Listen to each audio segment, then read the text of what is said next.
Might as well go ahead and do the Pledge of Allegiance in there, too. People don't know that anymore. That's right. They should know it. They Because should. we live in a great land. Yeah. I pledge allegiance To the flag of the United States of America and to the republic for which it stands, one nation, under God, indivisible, with liberty and justice for all.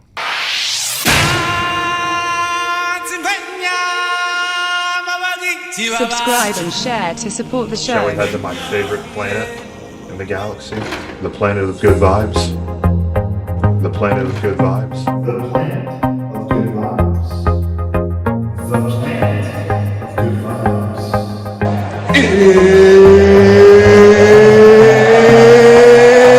It's time! All right. I love humanity. I think it's great. It's all good, man. I think the word you're searching for is Space Ranger. The Hamm Planet Podcast. And with that being said, ladies and gents, we are blasting off into the galaxy of good vibes. In approximately 5, 4, 3, 2, and 1. Top of the morning, folks. Good afternoon and good evening, ladies and gents. Welcome to the Hamm Planet Podcast. I'm your host, Peter Hamm, and if you're new to the show tonight, great to see you. Take your coat off, get cozy, stay a while. We got a fantastic show right around the corner. Ladies and gents, if you're new to the show, definitely want to let you know that we're a show about 3 things. Simple as that. Good vibes, great people, and glorious stories. So if you're into that, you like that, or you yourself can respect that, stick around. I think you'll have a good time with us. Ladies and gentlemen, tonight we have a great man in the house. We have a fellow COVID survivor. We have a Arizona Wildcat alumni. Bear down. We have a phenomenal rugby coach who coached the one and only Baylor University. We have a fencing innovator. He's a great man. He is a champion. He's the one and only Coach Ronald VanAmburgh. Let's give it up, ladies and gents. Sweet. Thanks, Pete. Nice to be here. How are you feeling, Paul? Pretty good now. Pretty good. Been a long day, but hanging in there. So, Coach, I know you're a hardworking man, and I've known that ever since I met you. So, just to fill in the audience, give them a little bit of background, I'm just going to come out of the gates with a big, broad question. All right. Ready.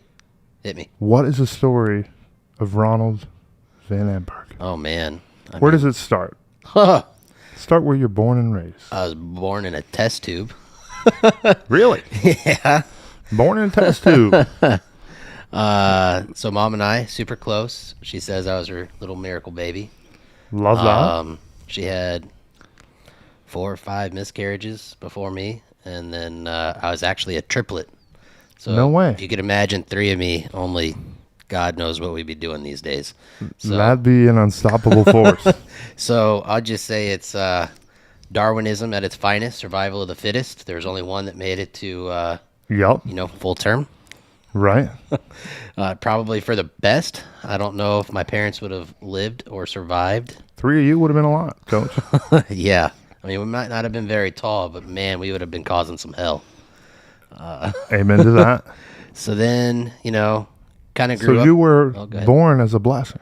Yeah. It was a miracle in a sense that you were the chosen one. I mean, I'd look at it that way. I think I'm pretty badass. I think it's pretty badass too. So, I don't know. Were you, if you don't mind me asking, Yeah. was it in vitro or was it? Yeah. Yep. Yeah. So, And that's a common thing nowadays that really helps a lot of families have the blessing of life. Not to get too soft from the get-go. But hey, I think it's... every guy needs to have a sensitive side. Right. And we're tough guys, but we definitely have that ability to tap into that side. Oh, yeah. Well, I didn't even know that. We're already teaching me new things. Yeah. Okay, so where were you born? Houston, Texas, Katy Memorial. They're off of I-10. Yep. Lived in Houston 3 times, but we literally moved 15 times by the time I was 15. Damn. So all over the East Coast. I mean, I don't really look at it as a bad thing. I learned 15 times. Yep, all out of state. Every time we moved, it was always out of state. Different state, yep, every time. Every time. So, I mean, I lived in the same state multiple times, but I've moved 15 times out of state. So, been all up and down the East Coast. So, I mean, I say I'm Texan. I was born in Houston. That's Texas, so I am Texan. You count it. Can't take it away, but I spent probably 9 years of my life in Arizona on 2 different stints. Right. So just to back up a little bit, when you were a young kid going to different schools and constantly having to switch, you said for you it was a blessing in a way. Yeah. So why do you view it that way? Because a lot of kids who I've talked to, they've been like, I had to move when I was in 3rd grade and I had to like start over, and it was such a or I had to move during 5th, or So I'm somewhat kind of into zodiac signs a little bit. I know it's a little bit weird saying that, but I'm a hard Aries, being born in April. I mean, I hit damn near every one of the traits of a Aries. Of those. What are a few of those? Yeah. All right, extroverted for one, 100%. Very talkative and outgoing. Yet also, when it comes to work, I mean, you're very assertive, but you get people to follow you because you're a good leader. You can motivate people to do stuff and buy into a collective, agreement or a goal. You're good at that. I can vouch for that. So, but with being the, extroverted and fun, like people gravitate towards you. You want to be the center of attention. Not that I necessarily want to be the center of attention. I like to bring people wanted to be your friend outside in, so people that maybe wouldn't be getting that attention or getting attention from me, and I bring them to the center, and I'm the one that acts funny, goofy all the time as much as I can until it's time to be serious. So hell yeah. And everyone needs a friend who does that for them. Oh, definitely. Some people are blessed to have multiple friends who are goofy and funny. Some people just have that one person in their life who is like, Ron can put a smile on my face no matter what.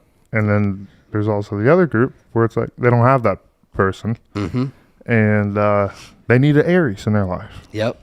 So I think it's a blessing for the fact that I've got friends from kindergarten I still talk to. And I mean, he lived in Virginia. We lived in Fredericksburg, Lee's Hill. This neighborhood. Could you just run through like some of the places you lived? All right. So born in Houston. Briefly went to Nebraska just to stay with my grandparents and mom after I was born, about 6 months in. And then my mom got transferred and took a job in Newbern, North Carolina. So all the Nicholas Sparks books, that's where they're set, is Newbern, North Carolina. That's where my sister was born. She managed a golf course out there. She was a PGA pro. She went to Tech on a golf scholarship, and then she started managing golf courses. Yep. She's still a diehard. She was rooting for, Patty Mahomes this last week. Hard not to. I know. Hard not to. I was going for Jalen Hurts, too. 2 Texas boys playing quarterback. Nice. I respect the Texan in both of them. Yep. But brother, you know me. I know. I don't like them. them Eagles. Sheagles. I know. But you gotta, I root for some players over teams nowadays, but I still hate the damn Eagles. Whedon boys. Yep. So let's see. After North Carolina, we lived there for probably 9 months, and then I believe we went back to Houston. Then we went to Chattanooga, Tennessee. Chattanooga. Yep, that one was an interesting stint. I don't remember much. I got the chicken pox there. Tough. That was about the only thing, other than my dad worked in some pretty rough areas. And then what was your dad doing? So at that point, mom had stopped being a golf pro, and she and my dad both managed grocery stores. So my dad started grocery when he was in high school, continued it all the way through. And then Mom started in a department and then went to store manager pretty quick. And so then they started transferring. All of our moves were always because they just kept taking better job opportunities and getting transferred every 9 months to 10 months. So every summer, I'd go to my grandparents' house. They'd pick us up and then go to Nebraska, where my mom grew up, hang out there for the summer. And every time we drove back to the East Coast, it was a new house. Every single time. A little bit nicer each time? Definitely nicer each and every time. Hell yeah. So your parents... They worked their way up. Started from the ground up. Yep. Was your dad bagging That's actually how he first got his first job and made money, was tips as a bag boy. I love that. Taking groceries out to people's cars. And then he worked his way up to regional vice president of a grocery chain. Yep. And Mom, and he retired at 40. And then my mom worked her way up and worked 1 year longer to get nice perks from the business. And but she was the highest recruited store manager. She worked at 41? Yeah. And she's also 6 months older, so she has a nice little natural advantage. Right. Yeah. So, but no, she worked a little bit longer. And she was the highest recruited store manager in the country, or at least the eastern half of the United States. Everybody was after her when she wasn't even applying for places. So she was a badass. He was too. So, I mean. And I can say this. I mean, I know your parents are very successful, hardworking. Mm-hmm. Did not know they retired that young. Yeah. And that's they got bored. That's unique, and that's admirable that they were able to do that at such a young age. Especially, as we look now, if someone retires at 50 or maybe like late 40s, it's like, all right, well, they did pretty damn good. They got out pretty early. Mm-hmm. 40, 41, that's doing something. Doing something right. Especially when I was born, they tell this story not very much anymore, but they had $7 in the bank account when I was born. And my mom was afraid because they told her she had to pay for the whole hospital bill when I was getting taken out of there. Damn. And she didn't know how in the heck she was going to do that. So she was freaking out until they figured out what, payment plans were. My dad was selling baseball cards on the side, trying to make a few extra bucks. Love finds a way. Yep. So, they definitely worked hard, but then they got bored. My dad literally was bored after 8 months, didn't know what he wanted to do. So, I guess roundabout story, I lived in Tennessee 2 times, North Carolina 3 times, Virginia 2 or 3 times. Vermont, up and down the East Coast. Yep, Vermont, and then Arizona a couple times, and Texas. This is my 4th time, I think. So, but this has been, actually my house I live in now, I've lived in it for 3 months short of 5 years, and that's the longest I've ever lived underneath one roof. And before that, the longest I had ever lived under one roof was 17 months. I love it. So, but I mean, I got friends everywhere, connections everywhere. That's one thing I've been big on my whole life, for networking and connections. And 1,000%. I mean, the old cliche saying, it's not what you know, it's who you know. Right. Chances are that's 99% true. And who you know gives you what you know.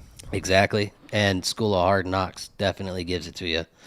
Amen to that. Whatever you F up and mess up on, once you learn it hits your pocketbook, amen, you never make that mistake again. Yeah. So that's the best way to learn, in my opinion. I'm fully on board with that. I always think about the times in my life where I learned the most, and it's always because I did it. Mm-hmm.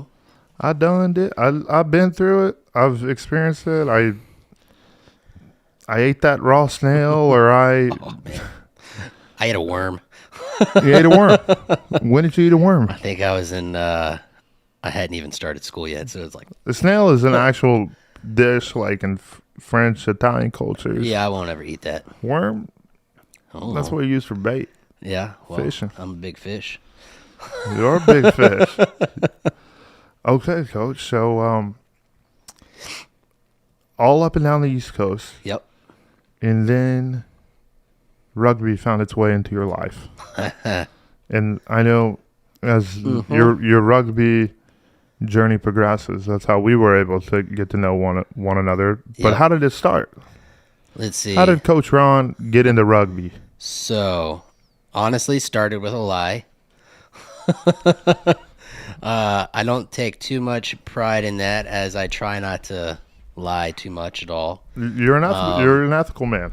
And the surprising thing, I'm very ethical.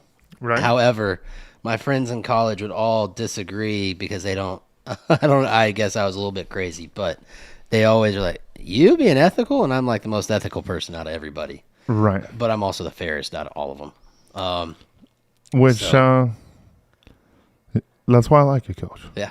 That's why that's one of the reasons. I give you the blunt, honest truth, no matter what, and straight shooter. Yep. As we call it down here in the South. But let's see. So rugby. So I was starting. What was it? Sophomore year of college. Let's see. I was training a bunch just for fun. I loved working out, and honestly, I liked fighting.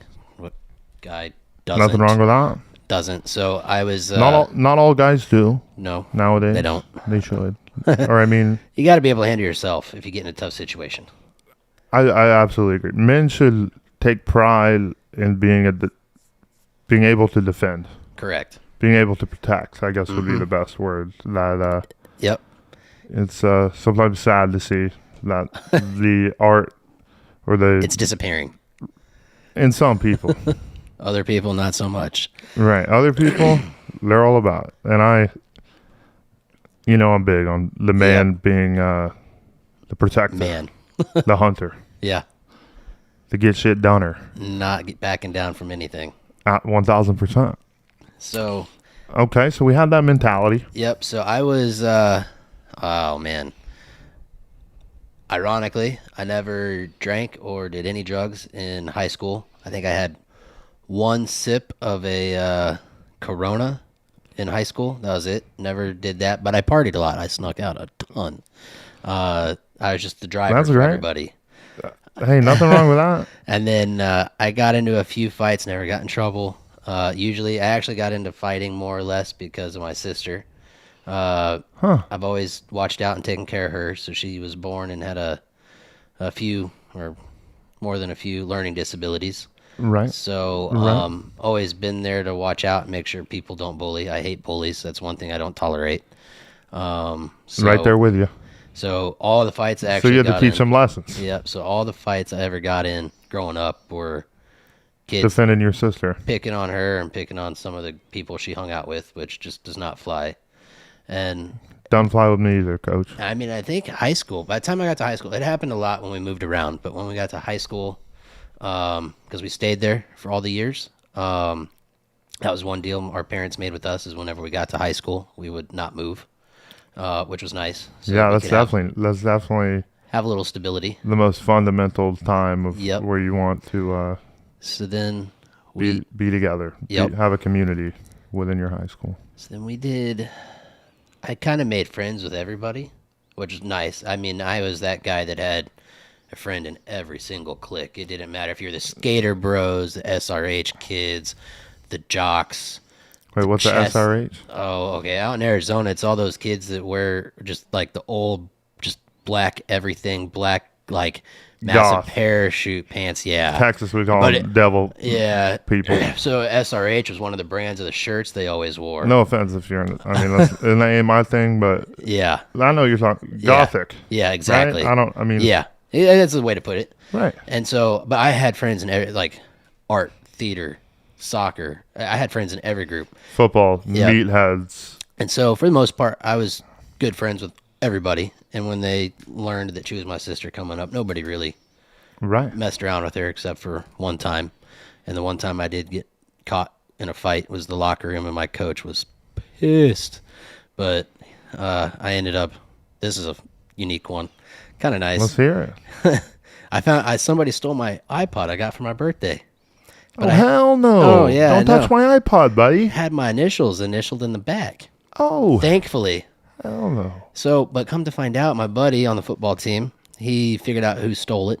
and good buddy. Yep, and because they were trying to sell it to him, and then literally found that out, and then that night I also found out that the same person that was trying to sell it was bullying my sister pretty good. Didn't know we were related. So he was in my gym class. Mm-hmm. This is the one time I probably was a little bit of a dick, but I don't think so. It's the cheap shot is forgiven because of what he was doing to her. But I waited. Someone picks on your sister. Oh, cheap shot isn't a phrase. Yeah, and I waited for him to bend over to pull his jeans on, and as he went to bend over to pull his jeans up, I fucking grabbed his jeans and just like wedged him and threw him into the locker, creased the entire locker with his head. Fantastic. Football coach comes out. VanAmburgh, what the hell are you doing? No fighting. My bad, coach. Stole my iPod and bullying my sister. Right. And that's no excuse. I was like, no, seriously. He stole my iPod. He's trying to sell it. And he opened up his backpack. Sure enough, it's in there. Right. And he literally takes this kid to the principal's office, says, you ever get in a fight again, you're suspended. Get to class. And okay, good. So you didn't get in trouble. Completely forgiven. Good. Good. You should. I feel like yep. Schools should always understand, or they should at least look into the context when it's someone who's and you weren't someone who was beating the shit out of people for no reason. Just right. He just got under my skin that day after I found that out, and did I have. I bet it would have been a little bit worse if Coach didn't run up in there. Maybe, but I mean, he didn't really get up. I'm pretty sure he was a little concussed, and that locker was a little. But nice dent. So back to how I got into rugby. Yeah. So I mean, I was having fun freshman year, partying way too much. And this is so you now graduated high school. Off to college. And where was your high school again, So Coach? High school was Boulder Creek. It's in Anthem, Arizona. So it was like 15 minutes north of Phoenix. Now it's all one giant city. I mean, just like everything, it keeps growing.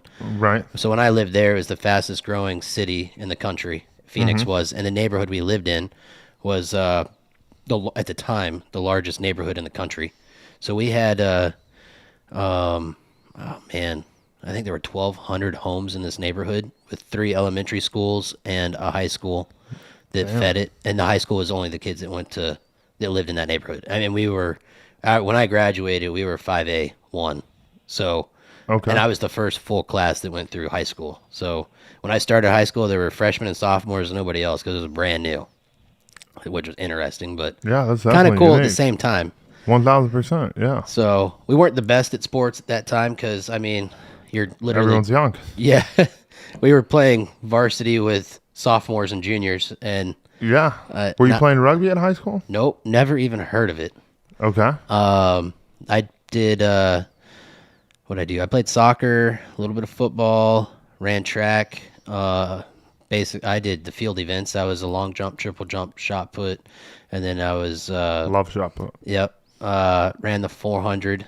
Surprisingly, I don't know how I was managed to do that, but I could. 400 stuff. I know, man. I don't know how I got like 52 seconds. I mean, that's pretty good for a little short white guy. That's really good for a short white guy. I was a little chunky still when I was a junior until like the end of junior year. Heart. Yeah. Just fucking heart. And I could get into the, oh man, what was it? Like 21 foot for long jump. And over 40 foot for triple. I could grab the rim. So you're not, I don't know. The athleticism was present in high school. I don't know how. I just had some big ass thighs. I could weight lift like no other. A lot of power and testosterone stored in the thighs. Yeah. So that could be it. Yeah. So then, got to college though. I never partied. I just snuck out and was a little bit of a degenerate, but never did anything terrible. But no harm, no foul. Nope. Freshman year of college, though, my mom dropped me off, so I didn't actually live in the dorms. Okay. Best, worst decision ever. I will never let my kid not live in a dorm, because when he moves into a place, or she, whoever it may be, let me tell you, you don't get your kid who's starting college, a 21-year-old roommate from the Bay Area. Oh, man, did we have fun. So that's what. So you diverted from the normal path of having a fellow freshman roommate and had a 21? Yeah, he was a junior. He was a junior. Yeah. Uh-huh. Okay. Which is, I mean, I honestly thought it was awesome. Had a great deal worked out. Like, we traded off buying groceries, but then he could get maybe some groceries you couldn't acquire. I added groceries to when I would go with him, and then he would take care of the alcohol for a while. So we had good friend. Yeah. So, and that's when I learned what days you don't party, which is basically like Monday night, and you go every other day of the week. Yeah, especially at Arizona when you're a good old Wildcat. Okay, let me tell you though, you don't understand. Let me hear it, Coach. I had fraternity next. I lived a quarter of a block from campus, just off. I just had to cross the street, and I'm on campus. Okay. Boom, easy. I had a pool. It was a 2-story condo with a pool in the courtyard, and boy, did we have fun. Just you and your just roommate. Me and my roommate, and then we had a freshman. Yeah, just freshmen, and we had one of the football houses right behind us. Right behind. And guess who lives in it? Who? Rob Gronkowski. Gronk? Yes. Rob Gronk, yes. The ultimate partying machine, manimal unit. Yeah. Handsomest, tight, goofiest. Oh, I mean, best just a freaking stallion. tight end out there. Best tight end ever to play the game. Yeah. So, but man, easy neighbor. Parties were going on in that area. I mean, he's not lying when he used to say he chose college based on the parties and the pool parties. Yeah, he's on record saying that. We put on pool parties. Like, when we're talking pool parties, when I went to my apartment complexes the next couple of years, man, like 3,000 to 5,000 people. Jeepers. A lot of people. So much fun. I can imagine. My mom literally called on the first one I was ever at and said, "You get your ass inside right now." I mean, I summed it up real quick. But we were on CNN News, 5 o'clock national news. Damn. And the party's getting broken up with helicopter cops. That's how you know it's a good party. If your party has Rob Gronkowski there and a helicopter has to be there to help. I don't know if he was there at that one, but man. He probably was. You just don't remember. I know another one, though. I had a couple of our basketball players were chilling at my place. Who were some? I'm not name dropping. I ain't getting nobody in trouble. Let's not name drop. Yeah, but a lot of great, you can go on the Wikipedia, ladies and gents, look at some of the talented ballers who came out of ASU. But no way, man. Not ASU, sorry. Fuck the Sun Devils. Not the Sun Devils, sorry. I'm texting. Wildcats. The Wildcat. I just call it Arizona. University of Arizona. Zona. Yeah, there we go. Zona. The Zona Zoo, man. Right. We get fucking wild. The Zona Zoo. So, all right, we're getting sidetracked. Let's get back to rugby. Because it's an even funnier story for rugby. Well, okay, so now you're in college. Yep, having fun. Got a great setup. Yep. I mean, I learned after first semester, you only take classes Tuesday, Wednesday, Thursday. Do not take 8 a.m. Be done by noon. And don't do an 8 a.m. Yeah, I did my senior year of college, second semester. I had to do an 8 a.m. Friday class. That was miserable. Probably built character. God. It got me ready for graduation. Right. But, so... yeah, finished freshman year. Did pretty good. I think I graduated college with like a 3.78. Oh, I didn't do smart guy. I didn't do jack diddly. I skipped. Whatever you did worked. Yeah, I skipped most of it, and I slept through the other half. Like the half I went to, I slept through half of them. Well, you got a good noggin. Yeah, so I just cram 1 hour before a test. That's all I'd study. Take the test.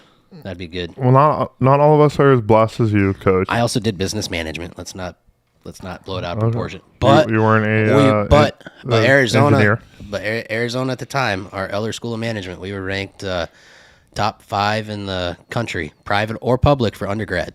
Not too shitty. Nope, not too shitty at all. So then, sophomore year comes around. I'm training at a gym. Just getting swole. Yeah, I'm getting the beach bod. Yeah, me and my buddy pool bod. Yeah, I definitely wanted that. Arizona pool bod. Definitely wanted that. Right. So we were doing. I was doing kickboxing, jiu-jitsu, and judo. And I had a little bit of wrestling background. Okay. And so then I even got into a cage and did a fight. Love that. I did too, man. But I also realized real quick. Was it one of those fights where it was like a fraternity party sponsored one? No. This is like at the legit gym. Like every 3 months they would do a actual fight ring. The guy that ran the gym used to be on the Contender boxing show way back in the day. He also was one of the boxing instructors for Chuck Liddell in Vegas. Shout out Chuck, the Iceman. So, like, the guy that did that was like a legit fighter running a gym in Tucson. Okay. And so I was in that place for, 3 hours a day. And then living it. Yeah. I would do literally 2 training classes and then free spar. And then I would weight lift there. And then I would go weight lift with my buddies at the rec center after that. Okay. With school. And then I would go out and party at night. One day. Love that. I actually went to everybody laughs at this, but cheerleading practices for University of Arizona. One of my buddies is on the team. And male cheerleading? Yep. Straight. Good. Great guy. Definitely know you're straight. So you were just... I partied with him. You're an athlete. Yep. And he was like, dude, you should do this. Like, you're strong enough to do this. You've got all the coordination to do this, so let's do it. They do sell it like it's a... Yeah, hey, like you're a strong guy. You could lift these girls in the air. It was easier for rugby, let me tell you. It was way easier when it came to rugby. Oh yeah, yeah. So I was doing that a little bit, and then this guy saw me in the gym when I was at the rec center, just screwing around lifting weights one day, right before Christmas break. Were you doing some of these? Oh man, no, I was just straight doing back squat. A good rugby workout. No, I was actually doing fucking weights, like getting swole. Yeah, I want to say I was doing 455 or so for sets back then, and the guy's like, I'd come up to you. He's like, man, you're strong as hell. I was like, thanks, man. And he's like, you like to hit people? And I said, fuck yeah, I do. And he goes, really? And I was like, yeah, man. He's like, you should come play rugby. I was like, what is that? What's rugby? I was like, what the hell is that? So he's like, check it out. We got open tryouts. And I was like, all right, I'll check it out. So Christmas break hits and then hit back right after. So then I call my mom. Yeah. I gave her. So this guy just came up to you in the gym. Yeah, you were doing straight up in the gym. You were a cheerleader. I wasn't even doing that. I was just working out just by myself, like in the regular rec center. And literally, I called my mom. I was like, "Hey, so I got a proposition for you." Right. I said, "I'm going to do something at school. I'm going to play sports of some sort. I'll let you decide." Right. And she said, "Okay." Like I know she's just rolling her eyes in her head. Like I can just hear it through the phone. Like whatever. What do you want? What do you want to do? I was like, all right, I'm going to be a cheerleader for Arizona. And she's like, and then I said, I'm gonna play rugby. And she goes, you don't even know what rugby is. And I said, I figured it out. Okay. And then I'm gonna learn, mama. Yeah, so she said some choice words about why I can't be a cheerleader, or why she didn't want me to be a cheerleader. Not can't, just didn't want that. Good old Southern mama, I wouldn't be surprised. Yep. And then so I left out the part. This is where the lie came in. Right. I didn't tell her it was no cut. So she said, if you make the team, you can play. Well, right. She didn't know it was no cut until my senior year at college. Well, there's multiple teams. And so she said, okay. But I tell you what. So I go there. So Christmas break's done. You start school on like a Wednesday. Every time after break. Tuesday. Okay. Tuesday is all-day practice every year. Right after spring break. All-day practice. Get the liquor out. Yeah, so Tuesday hits, and they started at 8 a.m., okay? And they played Arizona, practices. A very serious program, 100%. One of the top ones in the United States still. 100%. And they literally would do like an 8 to 12 session, and then you get lunch break for an hour, and then you hit it again. And, oh, man, let me tell you. The 2 days were brutal. And so we did, I show up. I mean, I have no idea anything, okay? Like, I don't know what is what. I don't even know how to throw a rugby ball. Right. And we had, so I go in, kind of do the introduction. He has me sign the waiver, the USA Rugby waiver. Got on that waiver. I had to register real quick with USA Rugby. We did it on a computer and then in the office. Hey, let's get you sipped. Yep, exactly. Yep. And so we go. Just click yes here, buddy. Click yes, sign your life away. If you get hurt, you're not going to sue us. Right. Oh, no, it was 50 back then. Oh, 50. Yeah. Love it. Actually, it might have been 25 and then jumped up to 50 like a year later. They've been jumping up. Or he was like paying 25 for the newer guys just to get roster coming in. Yep. But no, so we played this game. Oh, okay, we do warm up, and literally straight after warm up. Okay, there were only 2 kids that ended up doing this too. Me and another guy. Okay. And there's 85 kids on roster. Okay. Coming after first semester into second semester, so they got a full 3 squads. Right. And integrate 2 new kids. Yeah, no. Oh, yeah, only 2 new kids. Okay. Everybody else had been there for either freshman to senior year of college or 5th year seniors. Right. Or kids that started in August when the school year started. Okay. 2 new kids at Christmas break. Yeah. Yeah, kids usually don't join at that time. Me and one other kid. Okay. Right. And literally, I don't know why this turned me on so much, but like we went through warm up to straight up. We called it, it was like a defensive drill. So it's like you got 3 teams, 8 guys. Okay. 1 team in the middle, ultimate defense.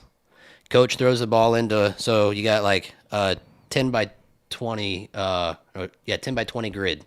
So it's 20 meters long, 10 meters wide. So you got 8 guys fit inside that 10 meters, and you can do whatever you want to score.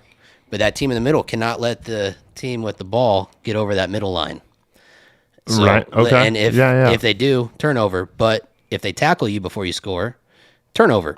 The defense has to hit back to the middle and then turn around and face the other team, and it goes. So it's ultimate defense for like 2 or 3 minutes. It's a hard ass drill. It is tiring as fuck. I bet. I can imagine. I'm on offense. Like, I haven't even seen the drill happen yet. Yeah. And I get thrown in on offense. And the other team has got a mix of some of the bigger guys on the team that I'm like. And they just say, Ron, figure it out. Yeah, just hop in. That's what he said. Hop in. You got it, buddy. Give it a go. And, okay, there's this guy. He actually sent me a message the other day on Messenger. I haven't talked to this guy in probably 6 years since. Old Arizona rugby vet? Yeah. His name's Sergey. Oh my God. I remember looking at him because like he had no shirt on the first time I ever saw him, and he's just got this. I thought he was a coach or something because he had this badass beard. I mean, right. One of those beards where it's like this guy's seen some shit. Like, yes. Yeah. And just yoked out of his mind. Okay? Respect. And I get the ball. I literally get the coach throws me the ball. And so I'm running. I have no idea what to do. No, I kept it. I fucking running into somebody. Right. I'm not going to, I don't want to pass the ball. Oh, I was saying the coach will throw it to you like throws that. right to me. And he lights my world up. Okay. Lit me up. I had no idea what you do after you get tackled. I thought it was football. I held on to the ball. I'm not letting go of the fucking ball. Right. This guy, he's going to poach the ball, and he grabs the ball, and I'm not letting go. And he's just shaking. And he's like, he starts dragging me. Yeah. And then he hammer fists the ball and me. Yep. Like straight up hammer fisted. And sounds about right. I was just like, I finally let go because I mean that second hammer fist got me good. I was not expecting you to be able to do that. And just so people out there know, in rugby, it's different from football. When you get tackled, you have to lay on the ground. In one motion, you have to place the ball and basically let go of it, give it back to your team. Yep, you present the ball to your team. You present the ball. You can't go to the ground and just hold on to it. Yep. That's like, hey, what the hell are you doing? You can't do that. It's turnover, not releasing. Turnover. Yeah, it's a penalty. It's a penalty. Yep. So literally, he does this, and as soon as the drill ends, like so the 2-minute time's up, and then switching teams out. Yep. He walks over to me. He's like, "Sorry, man. Like, you're new. I get it. I'm sorry, but man, okay. So when you get tackled, so that's when I gained a little bit of respect, I think, on that end because like I took it and I was like ready to go. But like literally, the second I got up after he did that, I was like, I fucking love this sport. I was just like, yes. And that's where a lot of people come with rugby. It's like they get their shit handed to them, and they're either like, okay, I'm gonna get better, and I'm hopefully not gonna let that happen again, or fuck it, I quit. This is too crazy for me. After that, I didn't let a rugby ball out of my hand till after I graduated. I love it. I was that guy walking around on campus with a rugby ball in my hand, going to class, just tossing the ball up in the air, working on my spin. Nonstop. All the time. When I went to parties at my apartment complex or just walking around my friends' places, like I took the ball everywhere. Like I'm sure all of my friends had to hate me because I had like a teddy bear attached. One with the ball. I had a teddy bear attached to me basically all the time. And you eventually became the scrum half for Arizona. Yep. So which is like the quarterback. Yep. Which is the best position in the world other than maybe flanker. I liked flanker. Depends who you ask. I would say a lot of if you ask the entire rugby community, I would say people would say scrum half is the most it's definitely most important position. Yeah, because you dictate what happens on attack, you dictate the tempo, and you got to be the best, maybe not the best communicator, but you're herding cattle. Yeah, you're getting the big guys, the meat units where they need to be, getting them to not be lazy and take a breather. Right. You're getting your skilled guys, you're keeping them at in bay. line. Yeah, because they want that ball the whole time, and they want that ball. They want to do their hair and nails, and they want to go to the beauty salon and fucking drink champagne and passion fruit juice. Yeah, but I mean, it tastes good. It does taste good. I'm 50-50. I was the back playing in the forwards world, but the forwards, just to give some more context, the forwards. So in football, you got your linemen, then you got your skilled positions. Yep. In football or in rugby, you have your forwards, which you could correlate them to the linemen, and then the skilled positions, which are the backs. Yep. And I mean, the beautiful thing about rugby, which I really came to enjoy, is there is a spot for every person, shape, size, athletic ability on the field. And it's just literally 1,000%. integrated into the game. It's like, you might not be the best person at running, but let me tell you, if you stand over top of somebody, they're not going to let anybody over you. Yep. There's a position for you. Like you literally, that is your job on the field. Right. And which is cool because it's the sport of rugby is awesome because literally it's each position or each person has a position and they have a specific job to do on the team. And if you can do your specific job better than the guy across from you that's the same position, right, your collective goal, you're going to win. If more than, 8 guys on your team can do that, you're going to win the game. So simple as that. It's teamwork with accountability for yourself because you cannot be lazy. If you are the lazy it is the SOB, ultimate teamwork and ultimate accountability sport. It is, and it teaches a lot. 1,000%. So, but yeah, no, scrum half, I thought it was the best one just because, I got to touch the ball almost every play. I got to tell people where to go and tell the big guys where to go too. And I also like to hit. So yeah, I was definitely the guy that was doing way too much tackling for a scrum half. My coach literally got mad at me for tackling and said, "Do not tackle anymore."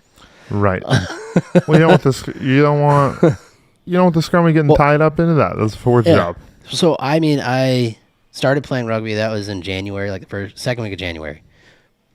2 weeks later, I played my first game. Love it. The next week, I started my first game on C team. I have no idea what's going on. I don't even know the rules yet. Figure it out. I'm basically from the coaches. And our C team, which was the rookies, they play men's teams, like Division 3 and 2 men's teams. Oh, sure.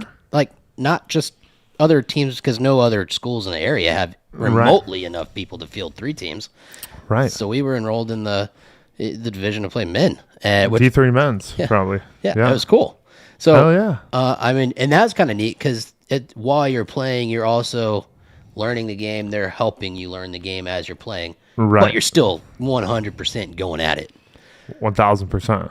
So then, my coach literally, like, it was my 4th practice. And this is your sophomore year? Yep. Okay. And the 4th practice, he says, "Vanny, I had a dream last night." I don't know. He always called me Vanny. I don't know where that came from, but Vanny. I've never heard that, but I like it. Coach called me Vanny. And he said, "I had a dream last night. You became my scrum half." And I was like, "Okay, what's that?" Complete ignorance. What you mean, Coach? Complete ignorance over here. I have no idea what the positions are. I was like, "What number is that?" Right. Because I was trying to pay attention to numbers. And, everybody gets shoved a wing when you first start. You do. And so I could catch and I could run. decently. Definitely could. And so he put me at wing, and then 2 weeks in, he put me at scrum half. I was like, okay, cool. So I learned it. Yeah. Gotta learn it. Yeah, had no real idea what happened. So then finish out the year playing on C team, and the next year go straight up to varsity, and then got into JV, and then got into some varsity. And it was cool because we had some guys that were on Team USA at the time. Oh yeah, So Arizona. Yep. Top rugby school in the nation. Yep. So we had Tibbs, Peter DeBerio. He was already on Team USA 7 squad. We had 3 other All-Americans and a couple under 20 All-Americans, and then Love that. And then Brett Thompson. He was younger. He was actually still on the football team at Arizona. Had to get special permission to cross over to play rugby, which he grew up playing. His dad's one of the best youth coaches in the country, Salty Thompson, and I got to learn from him a bit. Wait, what? Yeah. Salty Thompson is Brett Thompson's dad. I know Salty. He came and coached at Arizona like once a month when I was. He came to Cole. Yeah, he does coaching clinics all the time, and so but Brett's his middle son. And that's sweet. So he was a middle linebacker and Salty special teamer. Thompson. Shout out Salty Thompson. Yeah, love Salty. Hell of a rugby coach. Genius. Rugby IQ through the roof. And a hard, fair guy, but man, he can create conditioning drills. Oh, like he'll wear no you. other. You'll be bleeding out of your ears. So Salty, so Brett came over, and then so he's still on the football team at Arizona and playing rugby. And then when it came time for my junior year, after football season, he was done playing football that next year and only played rugby because then he was getting recognized by USA, and then that's when he got on 7s also. Right. So then Tibbs and Brett both played 7s and 15s. Brett actually hurt his shoulder in 2015, I think, playing the Mari All Blacks at Soldier Field. And then I remember that. That was huge for Yep. U.S. to and play then them. My senior year is when Ryan Mattias was starting to get recognized. When he was still in high school.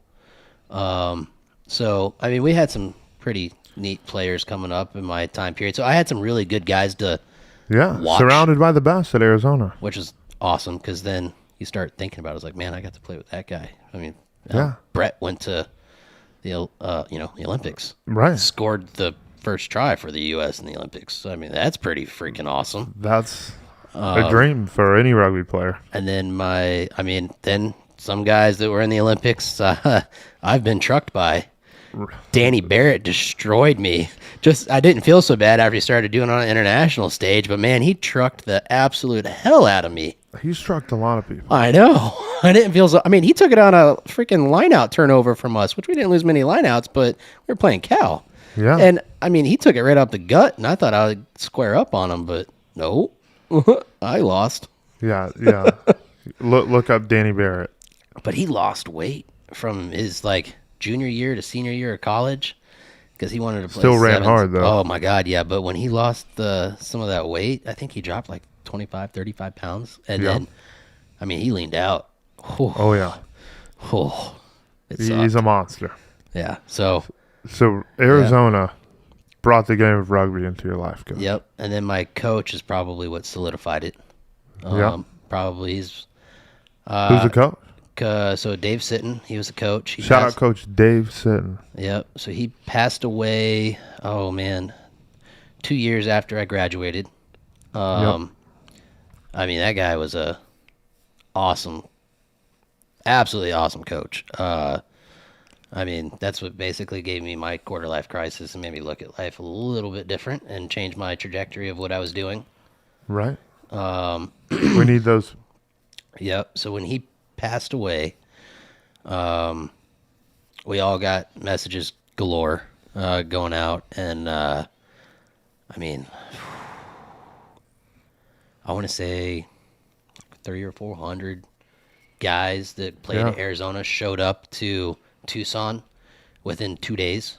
Wow. To go get ready for the proceedings, basically. And so then he's Catholic, so the ceremony was at a Catholic church down there. There were over 1,500 people that came to the service that day. The front. That's how you know it's a damn good coach. I know. I mean, he touched a lot of people. But he had been around rugby for 40 years or 35 years is how long he was the coach for. So, and only at Arizona. He did do stuff with All-Americans and the international team. He also was on NBC Sports as one of the commentators for USA Rugby. Love that. He won 2, was it Grammys or I don't know, whatever the TV awards are for broadcasting. There's an Oscar or something. Yes, he did something like that for regional sports, and then but he did all the play-by-play for the football games and the basketball games at Arizona. Hell yeah! He was the spokesperson for the cancer Tucson Medical. So he's a big part of why you. Oh yeah, carried on rugby. And everybody says I'm always busy. That guy was freaking busy. He was running for Congress my senior year. Running for Congress, coaching the team, announcing games. And he still had his other marketing jobs. Right. I mean, so he was like running around everything. And like, he's keeping up like a tight ship. And yeah. I mean, but he also relied on the officers because our officers actually had to work. Right. And do. As they should. Yeah. Like we actually had to do stuff. Right. Dean's excuses, because when we did trips, we didn't just do trips. There's only one school we play against within like 400 miles. We're in Tucson. There's 2 schools in Arizona that you play, and that's it. Otherwise, we're going San Diego. It's all desert. Yeah, we're either going San Diego, Stanford, Cal, Utah, BYU, Colorado State, Wyoming. Like, our trips are... hit the road. Yeah, and so we flew half the time. Love that. So, like, we're doing, like, having to do airline tickets, hotel reservations. You know, not just a few things. And like when we did trips, they were 2 or 3 day trips. Right. So different from other rugby way clubs. Different than most other clubs. Only probably 25 or 30 clubs, even today, really get to do that kind of traveling. 1,000%. And so, I mean, it was a really cool experience because like we weren't actual sports team, but we were still affiliated. Rugby's always had a unique category at all schools. Arizona. Mm-hmm.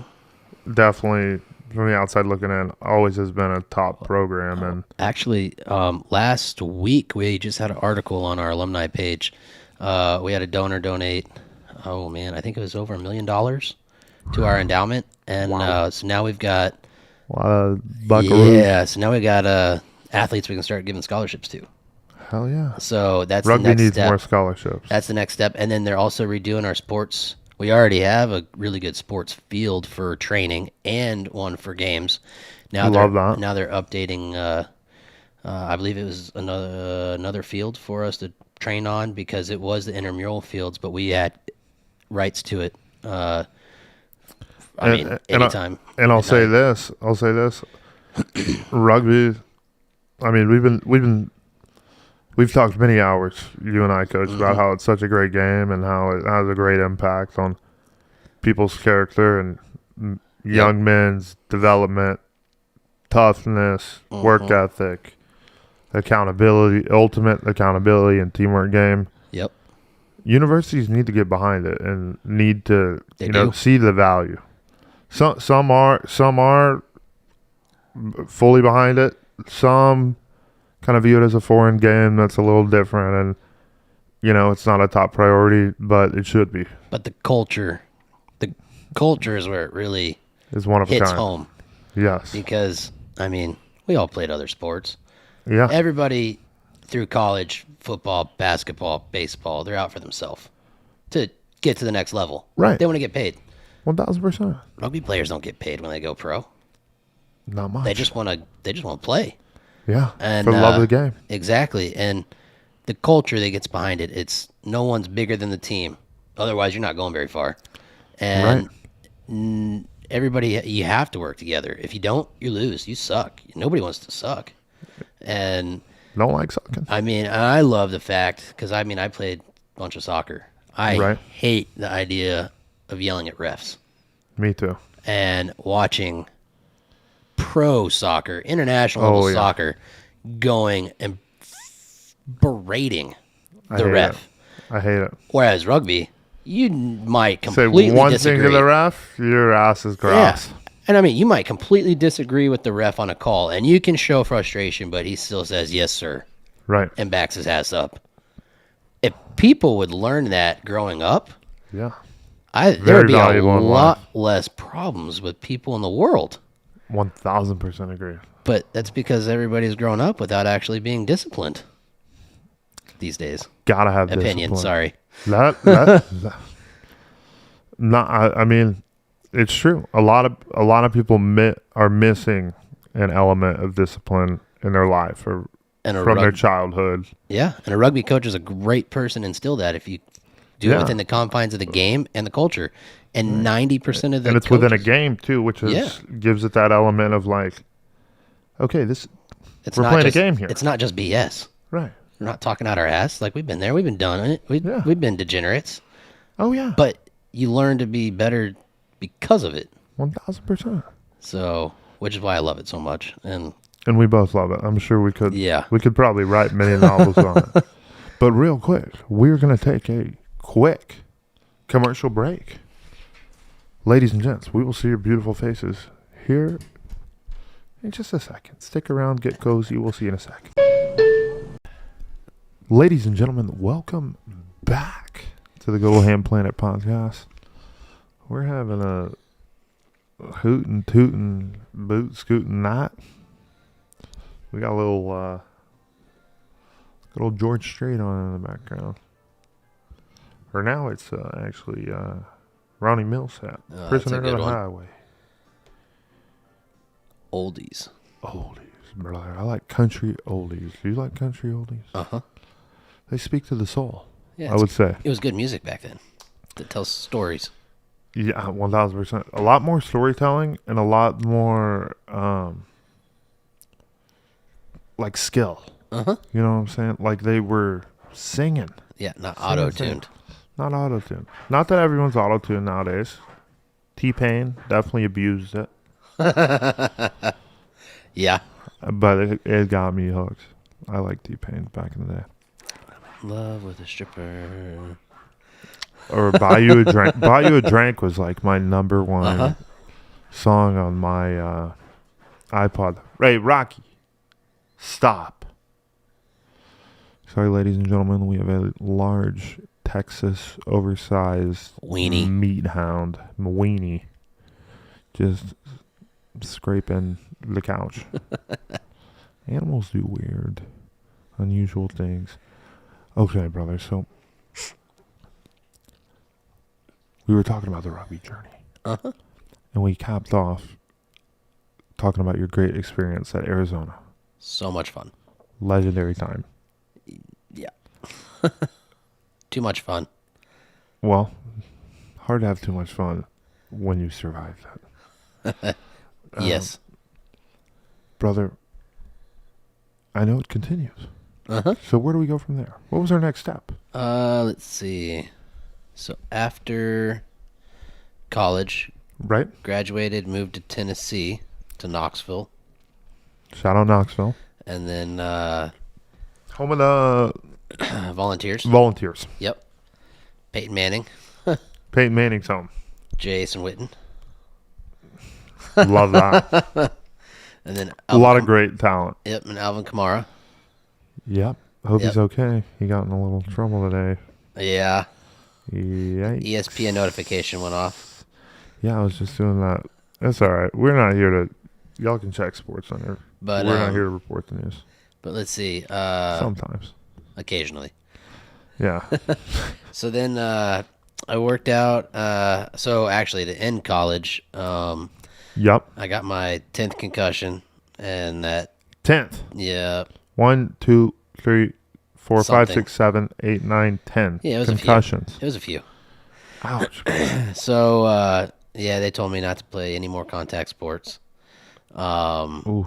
Yeah. So that was a little bit disheartening. Right. Sucky. Mm-hmm. I didn't want to get out of rugby at all, so I kind of I was an officer on the team, so then I just kind of helped out and coached and learned a little bit about coaching. Yep. And that's a huge... kind of where it started. A huge thing that, players who have played and have experience, I think it's a very rewarding thing. Oh, I definitely want to be coaching soon. It's a blast. Yeah. At first, I didn't think I'd really like it. Yeah. And then, I kind of enjoyed it. Now, I'll say that I did. I went out there. The head coach of the college team at UT was also the local high school coach and the men's league coach. Damn. So he did all three. What a G. And he had a regular job and 2 kids. So wow. He was busy. Kudos to him. That's impressive. Yeah. So I helped out. Good coach? Yeah, he's pretty good. Yeah. He was good. It was definitely a different aspect of coaching. Right. Coach Sitton, my college coach, was very much more our old school type of football coach. Yep. Hard-nosed, in your face, dictator-ish, not 100%, still got player buy-in and still did stuff, but like it was completely regimented. Character type of coach. Yep, and very regimented. I think that where there's structure, there's success. And discipline. There was a lot of discipline. The high school level that he did. Now that honestly, love to see it. Yeah, I do too. Team needs that, and I did better under that. I was not. I really don't know what else. I guess there's more of the lackadaisical, like the free flow. Yeah, like a coach you're very. I mean, not that they're always rah, not getting in your face because you're messing up. Like right, there's definitely a lot of different types of coaches. Yeah, I'm not for the, if you're coming out to play, you're coming out to win. Right. If you're coming out to win, you're gonna come to practice to win. Right. You're going to break it into, the steps from there. You're going to get practice on time. So if you're going to come to play, I'm not going to... hydrated. Show up. I'm not going to rah if you drop the ball over and over again. Right. No. We're going to work on catching. Right. We're going to get better, and whatever it takes to do that, we'll do that. And so the high school level that he did, I wasn't quite so fond of. He was a little bit more of a... We'll keep working on it, but... okay. Yeah. That didn't really fit Jason Garrett type? More. Way more Clapper. Yeah. Going for Good one. Good job. Going for one. We're going to try better in just a second. Let's go. Yep. Keep it up. No. Like, and when I was in college, we had a bad one. Like, it was known you might throw a brick to practice catching. You're not going to drop that. So... I mean, I have a lot of coaches I think back, and I'm like, I was scared of them sometimes. Yeah, if they don't install a little bit of fear, but that fear is out of respect because it's like 1,000%. They're going to jump you, and you're not gonna slack because you don't want to get jumped. Right. You don't want to be called out in front of everybody. Right. So that in turn makes you better. Yeah, not just you don't want to get called out in front of everyone. You also don't want to. Be the loser. Yeah, don't want to be the guy who does blank. Yeah, you don't want to be that guy. Right, don't want to be that guy. Don't be that guy. I worked out with the men's team a decent amount, just helping out. I was, first Did you take over the high school one? No. Oh, okay. I just helped out with him a little bit here and there, and then I helped out and just hung out with mainly the men's team. Right. And did stuff with them. And this was? The Knoxville Possums, maybe? Possums? Yeah. Love the Possums. Pretty sure. I can't remember. It's been a while. It's been like 11 years. In Knoxville Rugby. Yeah. And it was the only team there. So. Yeah. And then I moved back to Phoenix after a year. Rugby, speaking of that, though, Rugby has some crazy team names. Oh, yeah. Crazy. And the tournaments are fun ones. The tournaments have the funniest names, too. Sin City Sevens, and that was not even in Vegas. That's in Cincinnati. Like, that didn't tell you something. Like, I'll really? tell you what. You do not think that when you hear a Sin City Sevens. No. What are some... Nashfest is fun. Right? And there's like tournaments on the beach and stuff. Oh, yeah. I've been to one or two of those out in California. It was fun. Tiring. Way more tiring than I thought it'd be. Hard. Yes. Tackling hard on the legs and running in the sand is not as enjoyable. Not the Norris and a mouthful of fucking. Ugh. Just fucking. So then when I went Sandwich. to Phoenix, I got on with. First, I did Red Mountain. I went to some of their stuff for a while, and then I also started coaching Desert Vista High School over there. Love that. Head coach is actually out of England, Roger. Oh, English laddie. Yep, really cool guy. They know their rugby there. Yes, definitely more structured, and when you're talking high school, it was really nice. Right. This is a good high school. Yeah, and so actually they won state for football like the year. Did you before. go to? Was it your high school you went to? Nope. Just one that lived at this point South Phoenix. So this was an hour away from where I grew up. Yeah. So, okay. And they Love were pretty that. good. Yep. And I got to be the backs coach, and he was the head coach and took care of the forwards. Love it. Which worked for me because I played 9 wing. And you kind of go in from there. You just tell people where they need to go. Yeah. And so I kind of started learning and diving in. Nines have the most holistic view of the game. Yep. They know what everyone needs to be doing. They've probably played almost everything. Yeah. I mean, heck, now I've played prop, hooker, flanker, 12. Any lock? No. I'm definitely way too short for that one. Even if we were Everything playing, else, though, 1,000%. Yeah. Honestly, I love playing 1. That's a fun one. Yeah, you Playing do? prop, yeah. I mean, I get down in that stance, and you're not moving me. Yeah.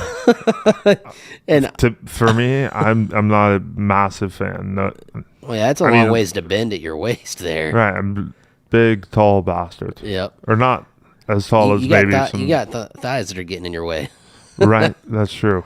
So we did that, and then I was also the head sevens coach for the high school. Love that. Great. Good kids. Good group of kids. I was very, very impressed with them. We went to the state championship, but lost. And then sevens. That's a great age to start a coaching career with. Yeah, just like that was my first season coaching with them. Hell yeah. And then actually one of the other assistant coaches played at Ohio State, and we actually played against him, so I actually knew who he was, which is kind of cool. That's awesome. Arizona played Ohio State? Yeah. Love that. We played a bunch of teams. Yeah. We played Notre Dame. We play in the ones that was on TV. Sevens and 15s. Yeah. Yeah. I think I flew everywhere. Yeah. Well, and then when we did tournaments, we'd go to Vegas for the big international sevens tournament, and we'd always participate in the 15s tournament and play 2 or 3 games that day before everything, which is fun. So we got to play teams from all over the country. We played. Oh yeah. I mean, Notre Dame was there. Notre Dame, Missouri. They'll get there. We came to Texas, played UT. Love that. Smashed them. Oh, I bet. I mean, we played teams on the East Coast, a few of them. So it was fun. But so we did, and in sevens, we didn't actually have a state championship tournament. We played in all the men's tournaments against other high school groups. Right. And the 5. Because is there a lot of schools or what? At the time, there weren't. Right. So there were probably 5 men's teams in Phoenix area, and kind of like Dallas. Yeah, and now I mean we Dallas. also Dallas and has grown Austin a lot rugby wise. And so I mean we had and each of those teams also had youth feeder teams coming up, so which Huge. is good. Which we were a high school that played those teams. Okay. They're probably pretty solid. I mean, we didn't. I mean, y'all got state championship. We never. Well, for 15s, yes, but we didn't actually have one for sevens. But we went undefeated. We only had 1 try scored on us the entire summer. That's massive. Yeah. Okay, so we coached at the high school. It was a great experience. Mm-hmm. Y'all kicked ass. Yep. What was next? So then I quit my job, and then started. And you're how old at this point? 23 and a half, 24. And then decided to... Young man, taking a risk. Quit my job and started a pool company, service repair On your own. company. Yep. And then ended up hiring my best friend, Derek, that I met playing rugby. Shout out Derek. Derek Kale. And then he moved in with me, and we ran a pool company for a few years. And Hell yeah. did some work, had a lot of fun. We definitely mastered the whole get work done so we could go have fun part. And so, which we did great. We paid. There's nothing better than having some fun after you build a pool. And so, like, we would start work at like. Were y'all building like this a nice pool? We were servicing the nice pools, which is way better. It's all labor, so you get paid all labor for it. Right. And so we were up in the North Scottsdale area, which are the money area. You're fixing pools. the pools. Yep, just the weekly service cleans or twice a week service cleans. Oh, and a little chemical, a little brush, all clean out, and then good to also go. that, and then but we also did repair it, anything repair wise, and so we were killing it. That's on the bottom. All the equipment too, the pumps and the filters and there's a lot of shit. PVC. Yeah. And then cracks and foundations. Oh, we did all that. Acid washes. So we made That's a awesome. killing. I feel like no one thinks of that. No. Or no one thinks like, hey, I'm going to start doing this for rich people. No. And so literally, we paid off all of the investment we had after all the investment we took out in loans on it, paid it off inside 8 months. Damn. Which is phenomenal. That's awesome. Like, so that's amazing. That is. Yeah, most businesses are literally in the hole for 3 to 10 years. And we paid everything off in the first 8 months, 10 months. And then, so we were working, 4 to 12. Or we would be up at 4 and start work. Hiring people? No, we just did just us. Y'all too? We did hire one other person for a little bit, but it didn't work out. And then just us, and we literally just made money for a couple years. And then my parents, so when we did that, I was playing beach volleyball in a couple leagues. Love that. Playing rugby and doing some soccer. So I was grinding, coaching, playing a little bit. I wasn't supposed to be, but can't really get out of it. It's rugby. Yeah, so we started. I was with Camelback. Have a goal, I don't check. Come on, coach. Yep. So with Camelback, they actually went to the national championship. Love that. Times. But then you got to Texas eventually. Yep. So we sold in 2016. My parents bought LE Fence out here. Right. And then I sold my pool company, moved out here, and Derek came out here and started running the fence company out here. So sweet. Wait, is Derek still here? No, he moved back after about 8 months. Yeah. Maybe 7 months in Texas because his girlfriend was still in Phoenix, and then they got married. So he moved back to do his own thing with her. Love can do that. Yep. And so then after about, is the pool company still? Nope, we sold it and just moved out here. Yeah. So I sold half of it right at the beginning, and then he stayed until found somebody to buy the other half of the company, and then yep. So then he came out here, which only took a month. Right. So high demand. Yeah, and we had really good clients that people want. A good book of business is worth a lot of money. Exactly. So then he came out here, we did that, and then I've just been blowing and going ever since on fence, but maybe 6 months in, so it's probably, we moved in February, August is when, actually it's probably July, I was like, I wonder if there's any rugby around here. I got to get back into rugby. Got it. So I knew that. When you were in Texas. Yep. So live in Waco, and I looked in like the first men's team, the closest one was either Dallas, Austin, or Killeen, which is the military team. Right. I wasn't about to drive an hour and whatever to go. Right. Very far to go to any of those places. So. Or not. Yeah, I mean, it's a hike. Yeah, it's a little bit. So then I was like, you know what? Let me check out Baylor, see if Baylor has a rugby team. Yeah, what does Baylor got going? So I looked them up and found an email. Just sent an email and said, hey, I played at Arizona, helped coach some high school, coach some men's teams, work with men's teams. Hell yeah. Have a pretty decent background and knowledge on some of this stuff. And know what I'm doing around the scrum? So then I met Mason, who was the head coach at the time. Right. And then we met for probably, I think it was like brunch. Love that. Talked for a little bit. He was definitely interested in bringing on some help. And 1,000%, we needed it. Yep. And there was another guy that was also planning to come in. I think he lasted like a practice and then never seen him again. And then, so then after like 2 or 3 practices, Mason was like, you can kind of take over with the backs, was what I did at the beginning. Right. So then I started with you guys on the back. So I did more of the JV team and the backs. And, which honestly, there was no JV that first year with you guys. There were like 6. We 6 subs. Yep. There were no real team runs. It was you guys going unopposed most of the time, waiting to hear a whistle to go down, and still some players named Purnell like to keep running after the whistle. Purnell, he hit him with a spin. I don't know. He finally got it like the very end of the year. Oh, damn it. Okay. he was getting that hero try every time he got the ball, but finally end of the season, I remember I blew the whistle and he went right deck, and I was like, "You finally got it, yes." That's classic Purnell. Yeah. So did that, and then let's see. Then that year this 2017. Yeah, last year. Yeah. And then we won the Red River Championship. Yep. That was got to play Arizona. Yep. Lost Arizona. Yeah, you guys were really hot to trot coming into that game and a little bit over confident.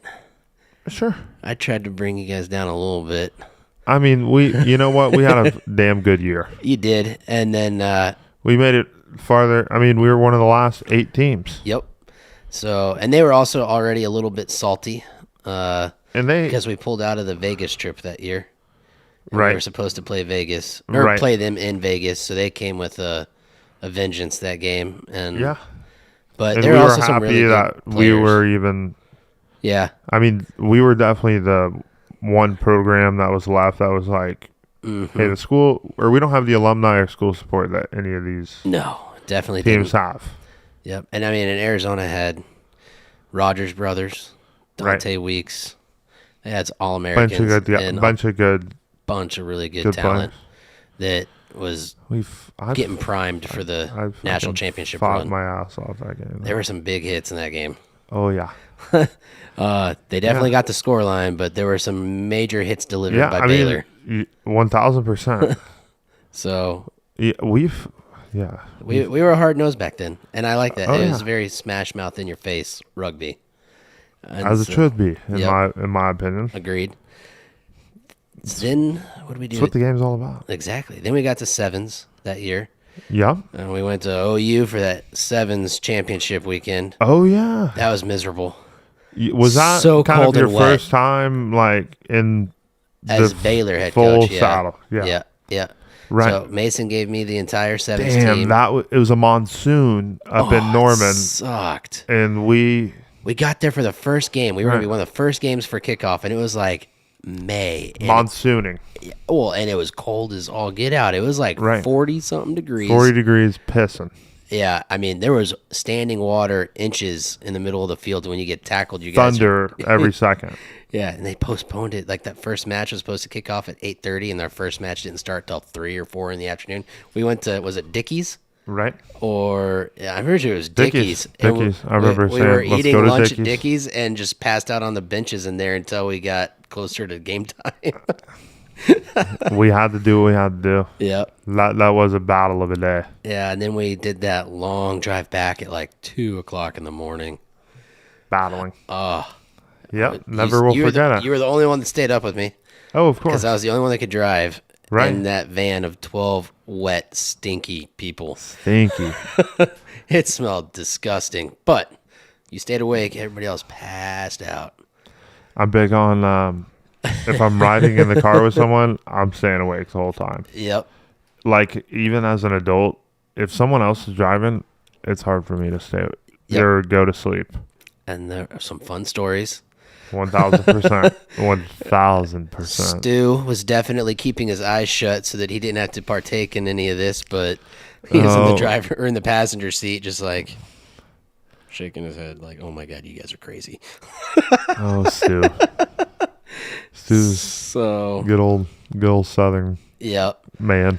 And then Southern meat unit. Yep. Then the next year is when we hired Cause. I believe. Right. 2018. It was after you graduated. Yeah. Mason was kind of on his way out. Right. So Kaz did the backs. I will say, like, the great thing I feel like all rugby players need to understand is our coaches and the people who teach us the game, like, it's all for love of the game. Yeah, you don't get paid. Yeah. It's like... Very few do. Very few do. Very few do. Yep. Which is huge. Yeah, and I think it's better that way. As much as I'd love to get paid to do that, it also takes away from the game. Right. So, right. When you start treating it as a way to make money versus the game, right, starting to cross the line on some things, because that's 1,000%. the one game you can actually do it for the game still. Right. So right. But I mean that the higher levels they get paid and whatnot, but it's not amazing. Everything under that. Oh yeah, not amazing. So not their full-time thing. More than likely not. And if it is, they're international coach for a top team. Right. Yeah, they're coaching the nation. So let's see. We did so Mason, he was here that season, but halfway through that season, he was moving to Austin. Right. So me and Kaz got a lot more free reign. I was a forwards coach, and he was the backs coach. And Mason kind of... Do we like coaching the forwards? It was a different experience and an all-new animal that I learned a lot. So when we actually had Brent and Ant come up from Auckland Rugby Academy for a week, I mean, that was amazing. And I learned a bunch. I worked with Brent and Ant. I mean, we went out every night to eat and literally just talk rugby for hours. Love that. And I learned a bunch, and then kept a decent relationship, asking them things off and on, and started to expand my coaching horizon and looking up stuff. Right. And doing a bunch of research, coming up with drills, trying to figure out the best ways to do things. And literally teaching scrumming was completely different than anything I had to try to learn in rugby. Yeah. That is dangerous. Teaching it is very different from doing it. Yeah. Too. Well, it's just like, I never was actually supposed to be in the scrum. I was a scrum half. And I'm trying to teach guys how to prop and where to get hips lined up and then get your hooker in the right body positioning and stance to strike the ball. What's the scrum cadence now? Oh, man. Is it crouch, touch, bind, pause, engage? No, crouch, bind, set was the last one. Damn it. Yep. Yeah, I know. I like crouch, pause. Yeah, that one. Crouch, touch, pause, engage. Because literally it was explosion. Boom, and the scrum half could put the ball in at any time. Right. And that was great because we would have a call bullet, and literally didn't know when we were going to call it, but literally we did bullet. Like it was smash and push as hard as you can because that ball is being rolled in as soon as the ref says engage. Yeah. And so when you got a good scrum, it worked great. But 1,000%. Yeah. So we did, after that, what did we do? Finished out that year. We did that year, and then Mason was fully stepped out as the director. Right. And I got to take over as head coach of 7s and 15s. Love that. Was my assistant. We went to... Y'all did damn good. Yeah, we went to conference championship again. Went to conference championship in 7s. Lost both to A&M. We came. Actually, no. That second year we came in third at the conference championship for 7s. Right. Because we lost to A&M in overtime. Damn. In the semifinal. Yeah, and then actually, I think we lost it. We lost to A&M in the 15s and we got third place. Got third place in 15s too. The next year is when we did. Oh, the second. Yeah. Yeah. The fourth year was when we went to the championship and lost in the final on the literally last play of the game. So that was a bummer, but we both kept consistently getting better and pushing each other. 1,000%. Those were our only losses when we were playing. Were us to them and vice versa. My senior year, we spanked that. Yeah, we did. Just had to say that. Yeah. And then they got JB turning up real good there. What's his name? JB, Justin Brown, the scrum half for them. He was a really good kid. Good ball player. So, yeah, then we kept doing that until COVID hit. And then COVID hit kind of ended the whole rugby thing altogether. And then after that, came back for a little bit, but work is work. Business is booming. Got to keep up with work. That's first priority. That's what pays bills for me and the family. Yeah. So, got to do that. Put that on hold for a while. I feel that definitely to my own degree of life, and it's like it's tough, but necessity. If you're a man, you gotta provide. Yep. If you're that type of man, take care of the family. Family, yeah. Mm-hmm. Protect the family. Family strong is my favorite saying. It's a good one. Coach Ron, I thought you'd love it. Coach Ron, you answered the following question. If there was a documentary movie about your life, what would it be titled? You gave two options, which I like. Yeah. Option 1, most interesting man in the world. Yeah. Number 2, I call bullshit. Yeah. Let's get a little background. They kind of go hand in hand. They go. Wait, hand is in this hand. No, the whole thing? No, a title? No, it could be either one, and literally, or could it be like that whole saying? It could be most interesting man in the world, or I call bullshit as the title. Either one put together, or that's a mind. Yeah. Or literally, you could just deem it. Are you fucking kidding me? Like, I love it. So literally, I probably got, I don't know, my coach in college gave some amazing advice. Some of it's not always the most couth way to look at something. Couth? Yeah, couth. Couth. Like proper. New word. Proper. Yeah, I like it. You got good couth. You're good gentleman, proper, So, is that old language there? Oh, I like it. Grandma used that a lot. Oh, I love grandma language. Yeah, no couth means you're just a jackass. Oh. Dipshit, that kind of things. Okay.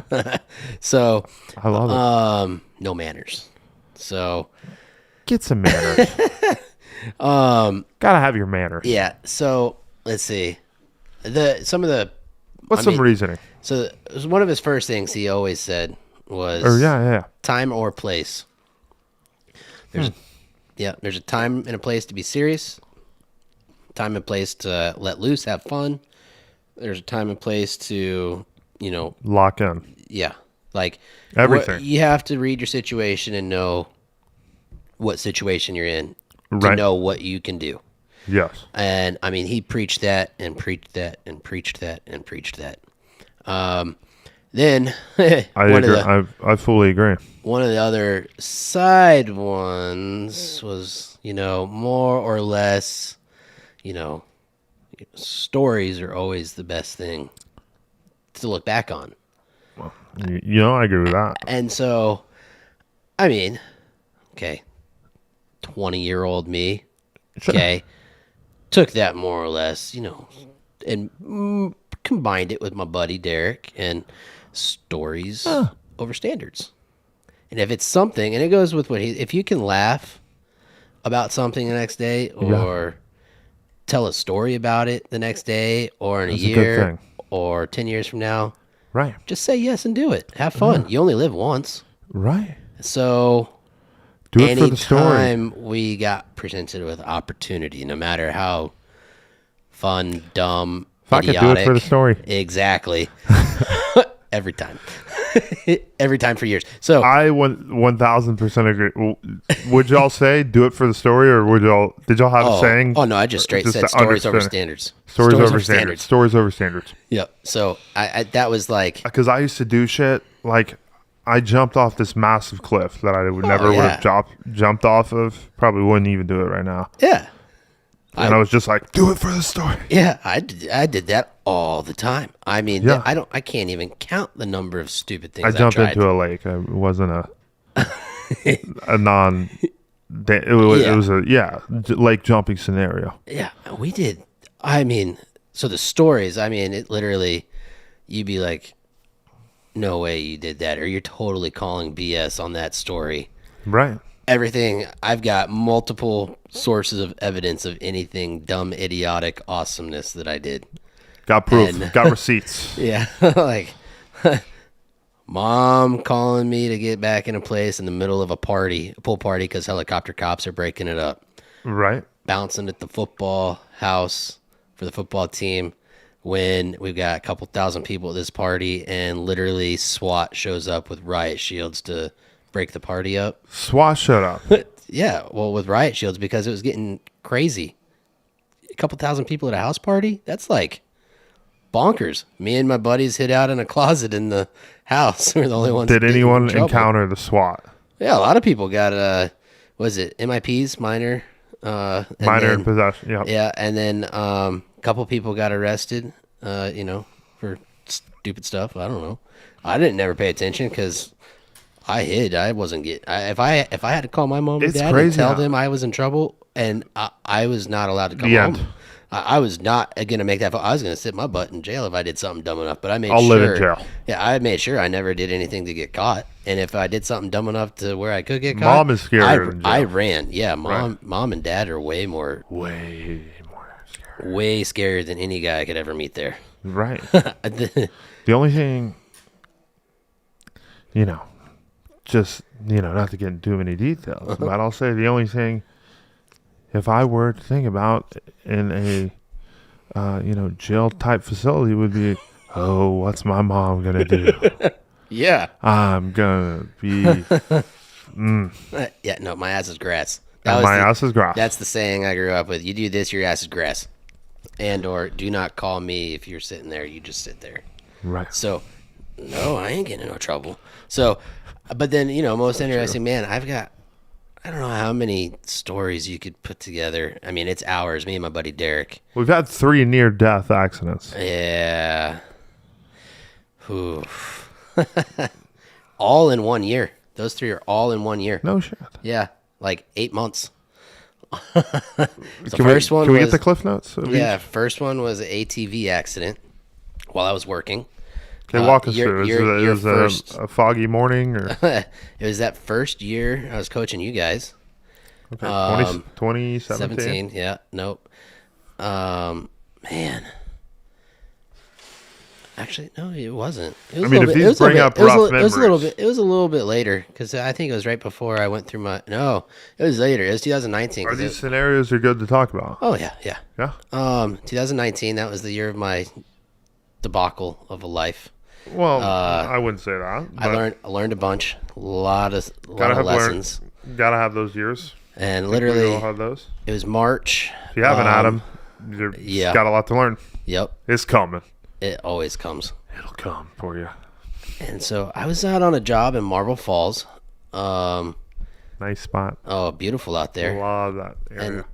And I was just my dozer guy had cleared a bunch of land going around this steep ravine and brought a bunch of dirt. So he's using a skid steer and just... So he brought a bunch of dirt down the mountain so that we could make a right-of-way to put the fence in. And literally, I was going up this real steep embankment that I'd already gone up and down twice. And I was only going like... What were you... What I was just on a machinery? A four-wheeler? Just a four-wheeler. Monitoring? Yeah, it was an 850cc, so it's like 900 pounds or so. And, man, I gone up and down it twice. I was getting ready. So you going up it? Yeah, I'm going up it this time. Third time. Four-wheel low. Only going like 2 miles an hour. Whew. Yep. And cultivated a rock with my front tire, and it tipped my front end just past that point of no return. Did you feel... Oh, yeah. You kind of feel the, like, whoa, fuck. Yeah, it was about a good second and a half that I was like, oh, man, which way am I going? It's like, do I jump to the right and bail and jump off the edge of this cliff that's like probably 10 to 12 foot drop down onto solid granite rock? Do I jump to the left where it's a bunch of broken rock that the four-wheeler probably land on my leg and break my leg if I don't jump far enough? Or do I fall backwards on all the nice soft black dirt that my dozer guy just pushed down the mountain? that third option sounds pretty good after the first two. That's what I thought too. Like in that blink of a second of where you stop everything and you can process very clearly. Right. And moment of clarity, they call it in the Bible. Yeah, and I hit it for sure. I think they call it. I literally pulled back as hard as I could on that four-wheeler and the handlebars and kicked my legs as hard as I could out in front of me to try and get it to, like, my thought process. Right. I'm going to get the thing to flip over top of me. Right.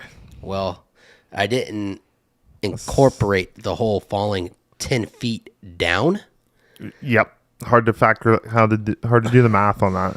And the four-wheeler did not go past me. Ooh. The entire steering column landed on my chest and bounced off and then landed on the tires. Good chest, though. Yeah. That was the worst pain I've ever felt in my life because I ended up... It's hard getting, hitting the... It's the hardest. So it had been a good minute since I had the wind knocked out of me. And I got up as soon as it happened, started walking, but I couldn't catch my breath. I literally blacked out. I was blacked out for over a minute. Yikes. And woke up to one of my guys hitting me in the side of the face. Like, if he had not hit me in the face, I would have not woke up. Like, straight up blackout as I was walking, fell over, done. Like, I don't remember nothing because I'd cut the oxygen off that good. So then I finally come to with him, like, literally smacking the hell out of me and shoving dirt in my face. It's a good friend. Yep. And, the four-wheeler's on. As I turn that off, I need you to get me a top. I need to ride back to my truck. It's 6 miles from where this happened to my truck. It takes like 35 minutes in a truck to get there on these dirt roads in the middle of this ranch. So then I drive. Damn. I mean, my chest hurt. Like, I was like, I broke my ribs. I didn't really care. Got to my truck, start to drive home. When I get cell service, like 20 minutes later after that, it's almost an hour after this happens. I call my... Broken ribs, Yeah. I mean, it hurt, but not quite that bad, but it was pretty bad. We're just trying to place the audience in your shoes. Well, it gets bad when I got to the hospital. Okay. So I literally called, talked to them, said, I'm not going to go to the doctor. Like, I broke my ribs. I've broken before. I've cracked my sternum before. Right. Not worried about it. Started to drive home. I drive by one hospital. And then finally my fiance at the time. Right. And my mom both convinced me I need to go to the hospital. Right. So finally, I call my doctor. I don't even call the hospital. I say, hey, can I come in and have you look at my ribs? They said, sure. Well, I'll be there at this time. So they were going to let me come in and look at my ribs. And then they called me back like 5 minutes later and said, you need to go straight to the emergency room. Right. Why?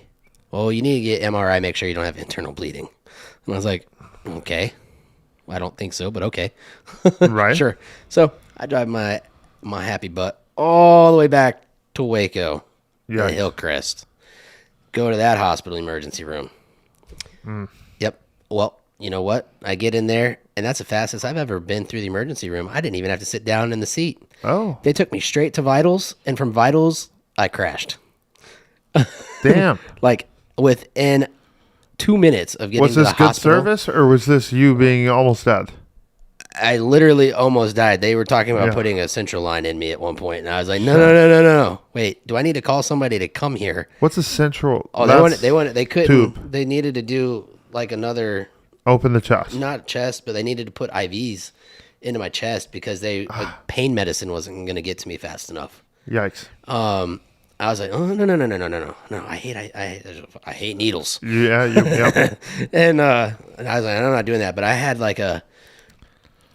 I was a 170 something heart rate.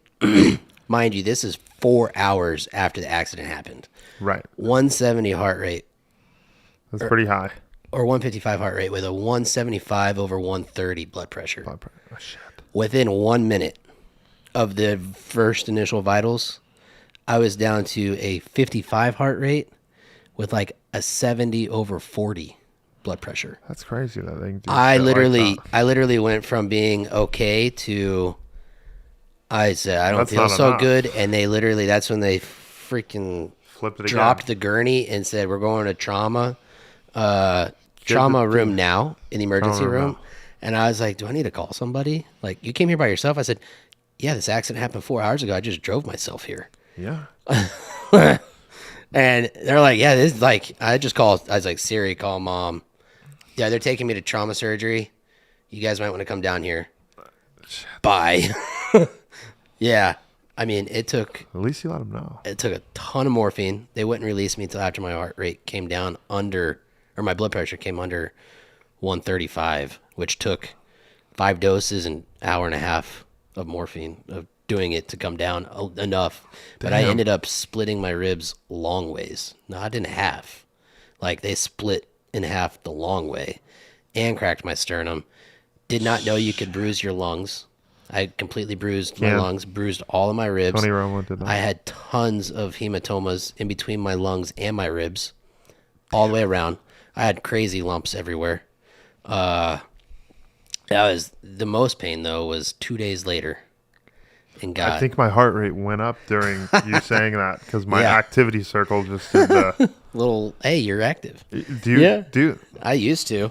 Yeah. And literally. That sucked because then I got the hiccups 2 days later. So not only do the ribs hurt more to the second and third day, I then had a hiccup fit for an hour. Last time you want a hiccup fit is when this happens. For an hour. I literally was standing with my head into my couch, just crying every time I hiccuped. Miserable. So then the second time. You survived, thank God. So that one came through. That took a little while to get over. Four-wheeler. Yeah, that was in March. Number 1. Then July. Number 2. July. I was driving my truck. It was July 3rd. Driving over the Waco Twin Bridges. Not speeding. I was going. Beautiful day. Probably the one time I have my seatbelt on. The one time I don't have my phone in my hand. And the one time I actually had like 2 wheels on the steering wheel. Or 2 hands on the steering wheel. Like. Busy man. Like, what the hell? I'm like being responsible while driving. Right. On the bridge. Right. I look out over the water, and I was like, oh, man, it's a nice day. There's not too many people out. I should probably go get the jet skis and head out on the water today. Yeah. Because it was only like 10 o'clock in the morning. Hell yeah. I look out, look back in front of me. All of a sudden, there is a box trailer coming at me head on. And I tried to slide over in the road to go around it, and it just like had a magnet on my truck. It came, it hit me. Literally threw my whole truck. I got a F-350. It threw me up on the edge of the bridge at 72, 75 miles an hour. So I had both my driver's side tires on top of the edge of the bridge on Waco Twin Bridges before I could punch my steering wheel to correct myself to get back on the bridge. Damn. Yeah. Did this box car have repercussions? So the guy got a ticket and that's it. And his insurance didn't even pay for the damn accident. What a scumbag. Yeah, and my truck got $42,000 worth of damage. And they didn't total it. I was like, you gotta be kidding me. I still have it. 315,000 miles later, it runs like a champ. Beauty. But no, thankfully. What's the full model and trim of the truck? Just so we can give the audience. 2017 F350 Lariat. F350 Lariat. Yep, tan leather inside and tan outside. Groovy gold on the outside. Yeah, with some big old tires and had a big old grill guard and extended bed. So military vehicle. Yeah, it's a tank. I can get it in downtown anywhere, but it's a chore. Yep. And usually it's valet parking because you can't park in any type of garage because it's too tall and too long. You're gonna need about 3 spots. Yeah. So. But that good vehicle if you're, in Iraq. Runs like a champ. You can run over anything. And I off-road like crazy. Out of that 315,000 miles, I probably have 50 to 60,000 miles off-roading, which is a lot for a vehicle. That's a shitload. It's a road vehicle. That's a lot for off-road. So that one really, that was the first time ever in my life I got in a wreck.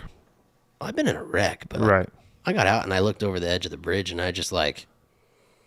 Yeah, that's a long way. That probably was the end if I didn't stay on the bridge. And thankfully there was a fire truck, a Waco fire truck, and a police officer within a quarter mile behind me that watched the entire thing. So they were there within 35 seconds of me getting in this accident, and they couldn't believe because 8 months prior, a lady did that and fell through the bottom of her car because when she went up the bridge, the concrete barrier ripped the bottom of her car, and she fell through the water. Now, she lived, but she fell straight down. Wow, she went in the water. Yeah, but mine would have. I mean, that's a 100 foot. You were just hanging there like. Yeah. That was 100. Yeah, she was 100-foot drop, just about. Mine, or maybe 80. But mine, you ain't going out of the bottom of that thing. No, well, I mean, when I hit it, I literally had a giant pie piece of my steering wheel missing because the side airbag nearly knocked me to the back seat. It felt like, to where when I finally whipped my head around, I punched my steering wheel. So the airbag shot out? Oh yeah. How does that feel? I've never. Sucked only because the day before I had a temporary tooth put in. I had a temporary tooth put in on the 2nd. Yep. And the 3rd, it got knocked out with the airbag. So not only did my mouth already hurt from that. Did your dentist get you squared away? Yeah, he did. Never going back. You need a dentist. But well. Yeah, I know. I got you. I need to call you to Madre. Yeah. Dr. Sandy. Yep. So that one was that hurt. Scary. And then the airbag, actually, the only injury I got at the time that I knew about was just basically the airbag went off so fast that it literally burned and just rubbed all the skin off my forearm. Yeah. That was it. But then when I got to Colorado, I was flying to Colorado on the 4th. Right. And the 5th, I had to go to the emergency room in Colorado because I ended up having an allergic reaction to the chemicals in the airbags. Sure. I guess it's like a white powder, basically, and you inhale it. And they gave me, I had allergic to it. I had a 2nd-degree burn down my entire esophagus. Ugh. So I went on vacation. I couldn't eat or drink like anything. Yikes. Sucked. Wait, is this still part of the 2nd time, or is that third? That's 2nd time. Oh, wow. Yep. Okay. 3rd time happened a little bit later in the year, and I got it from work also. Okay. I mean, I don't know if I really can say I was going to die. Glad you survived all these. Felt like I was going to die because I ended up getting a waterborne parasite. Like in the movies? Yeah, like in November, which you can't really get unless you swim in a body of water. In November, in Texas, that's... No, I wouldn't want to do that. Is that how someone would get it? If I jumped in the lake back here? Yeah, it depends on it. Just, I mean, so this one, when you look it up, I was like, it's spread through feces, which I'm like also then trying to figure out. Well, I definitely ain't been in no water, and I ain't been playing in no crap. Right. But comes to find out, so it was literally like the worst food poisoning you could ever get without puking, while also running a consistent 102-degree fever for a month. Shit. And it's a parasite. This is like a parasite animal. Yeah. Waterborne parasite. And so literally the only parasite? Yeah. Isn't it like alive? That's the thing that's crazy about it. Yeah. And so I had to wait. And this one... Like a tapeworm or something. Kind of. It wasn't like that, though. This was just one that literally... It's a different kind. It eats it does something to the bacteria in your stomach that is like your natural bacteria. Yeah. For your enzymes, to where it doesn't let you do that. And so literally it was just extreme food poisoning to where, I mean, like I couldn't get out of bed for days at a time. And or if I did, like I could work until like 10 o'clock in the morning and then I'm dead. Because, and I think I lost like 30 pounds in a month because I couldn't eat or keep anything on.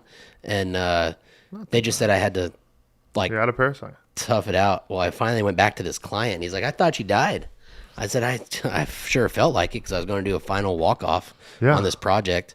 And he said, what'd you get? And I told him what I had. And he's just like, oh, man. Yeah. I'm sorry. Yeah. I was like, what do you mean? He's like, I had 4 cows die of this in the last 2 months. Jeez. So what it was is the cows had gotten it, and they walk around in their own crap. And once you walk around in the crap, even if you, like, they walk on their feet, it starts going all over their body. Right. They were next to my truck. So when I was trying to get in my truck one day, the last time I was out there, I had to push them off my truck so I could get in my truck. Yeah. I didn't wash my hands. I'm out on a ranch. I mean, who really washes their hands out there? And I, at some point, just touched my face. Right. And that's how I got it. That's insane. And I do know, like, horses, Miserable. cows, livestock, if something touches them, it's on 'em. It's in them. Yeah. It's going quick. It sucked. So, that was the third time in almost the year. Damn. I sure felt like it. Glad you survived, I wouldn't Coach. have wished that one on anybody. I would much rather take the ATV accident again than do that, because that was just Was ATV miserable. the worst? ATV was definitely probably the worst. Or what was worse? What would you rank them? 1, 2, 3. As in most uncomfortable, painful, or like the closest to death? Yeah, number Closest to worse. death. Closest to death would have been ATV. The worst feeling, if you take the pain out, just the worst overall feeling was the parasite. But the one that would have done for sure, like in the ground, the truck accident. Tough. That was all 19. Then 20 happened. And I thought COVID year was a piece of cake. Right. You were ready. Okay, so those are 3 near-death experiences, Coach. Uh-huh. But your 3 favorite places you've went to be on a much more lively topic here. Mm-hmm. Are some amazing places, I must say so myself. Boca. No, Bora Bora. Bora Bora. And Tahiti. These are very polarized. Jackson Hole, Wyoming. I love it up there. St. Thomas. Virgin Islands. Islands. Yeah. Brother, I've never been to Bora Bora and Tahiti. Oh, man. What is that? Where is that? French Polynesian down there. Where is that? So, basically, go to Australia and then head straight east of Australia. Okay. And literally, it is like when you see the beautiful pictures of the best beaches in the world. Like the screensavers? Yeah, that's where we were at. So much fun. Gorgeous. What country? Is Bora Bora a country? It's its own country. Holy shit. It's part of the French Polynesia. So like it's over by Fiji. So, Samoa is further north, but it's like those type of islands and scenery. And Tahiti is the big island. Bora Bora was a little pedal jumper, like an hour and 20 minutes away. And then St. Thomas, Virgin Islands. I love the Virgin Islands. It's honestly bang for the buck. That's go nice. to St. Thomas. Okay. Caribbean is just as nice. How about St. John? It's just as good as St. Thomas. I like St. Thomas just because I think there was a little bit more beaches there. But I've never been. that's beautiful. Maybe Caribbean's fun. Caribbean is Puerto Rico is included, right? Yeah, you're all in the Caribbean Sea. Oh yeah.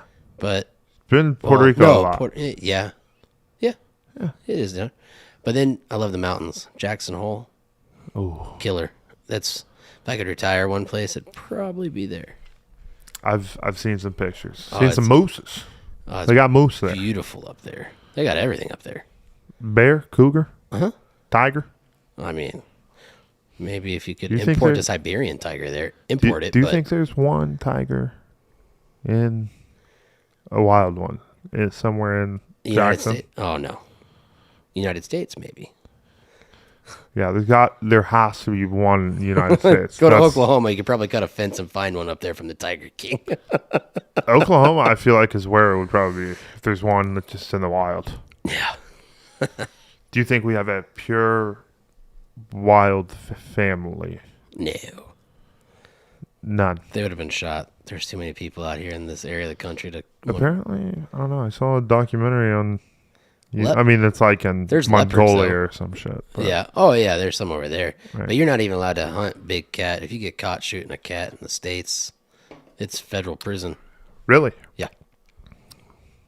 You can shoot everything else, but not big cat or people. Damn. So, what if the cat's on my property? Well, I don't know. Good luck. Still going to be a hard court case, probably? More than likely. Damn. They used to do it in Lampasas area, lions and stuff, way back in the day. Yeah? Mm-hmm.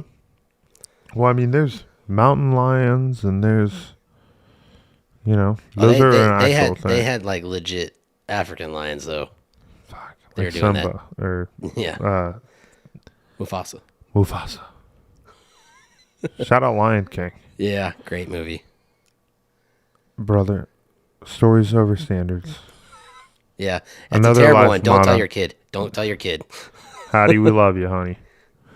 Brother, we also have live with regrets. I like that. No, don't live with regrets. Sorry. Oh. Yeah, just no regrets. Basically, just... I feel like live with regrets is... Yeah, that's bad. No regrets. Yeah, I don't like regrets. Everything... If you have a regret, you shouldn't have done it in the first place. And I feel like that's kind of what live... And maybe I'm just...